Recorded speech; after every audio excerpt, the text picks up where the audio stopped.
जय हिंद दोस्तों, आज की बड़ी खबर है। हम सैनिकों ने अपना मांगा हक, उन्हें मिली सजा की तैयारी।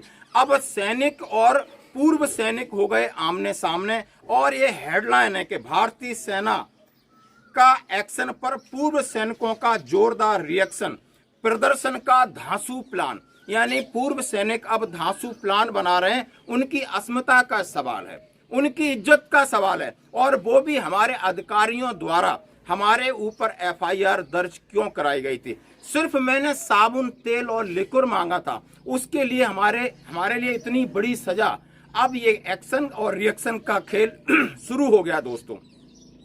सबसे पहले मैं बात बता रहा हूं, देहरादून सवेरिया कैंटीन में जब हमारे भूतपूर्व सैनिकों ने जाकर के अपने कैंटीन में सामान का न होना, लिकर का न होना की एक आवाज उठाई सीएचडी मैनेजर के सामने, तो उस मैनेजर ने और कहा कि अफसर काउंटर में सारा सामान है, जेएसयू जवान इतनी दूर से आते हैं, लाइन लगाते हैं, टोकन लेते, उनके पास सामान नहीं है।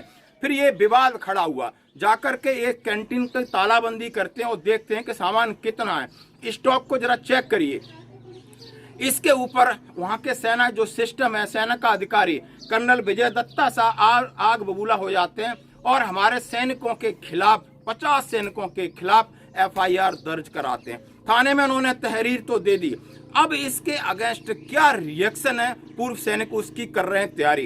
यानी उन्होंने डेट निश्चित रखी 14 मई। हाँ जी दोस्तों, आज के 3 दिन बाद, और जगह है चीड़बाग में सौर स्थल पर। सभी भूतपूर्व सैनिकों को आह्वान किया है, वहां पर इकट्ठा होंगे और अपनी ताकत दिखाएंगे और अपना एक धांसू प्लान बनाया है। वो प्लान क्या है, जरा सुनिए।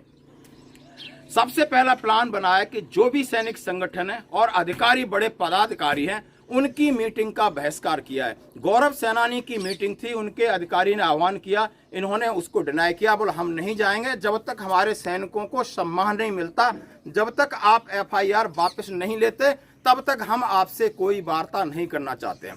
सवेरिया से बुलावा आया, हम वार्ता के लिए तैयार है, लेकिन वो भी उन्होंने मना किया। अब उन्होंने ये प्लान किया कि यहाँ बैठेंगे और शहीद स्मारक में अपने शहीदों को श्रद्धांजलि देंगे। जो भी रजौरी में और जो इंसिडेंट हुए हैं उनको सलामी देने के बाद और कूच करेंगे, बड़ी रैली निकालने के लिए उन्होंने तैयारी की है। और रैली वो सैनिक मंत्री को ज्ञापन देने जाएंगे और वो हैं गणेश जोशी जी। गणेश जोशी जी के घर तक रैली जाएगी और पूरी ये पदयात्रा पूरे बाजार से होकर निकलेगी। लोगों को पता चले कि हमारे सैनिक अधिकारियों द्वारा हमारा किस तरह शोषण किया जा रहा है।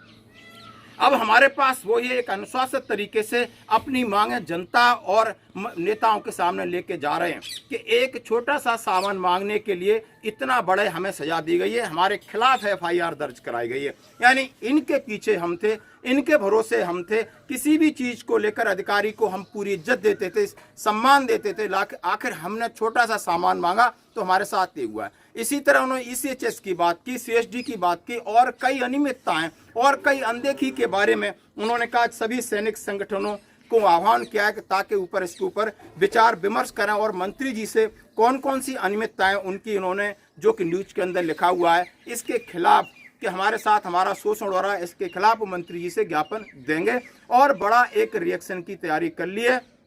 जैसा कि हम सभी जानते हैं, कर्नल विजय दत्ता ने 2 सैनिकों के नाम 50 के खिलाफ एक तहरीर दर्ज कराई थी और वहां की इसकी पुष्टि वहां के थानेदार ने की है। देखते हैं आगे होता है क्या। धन्यवाद।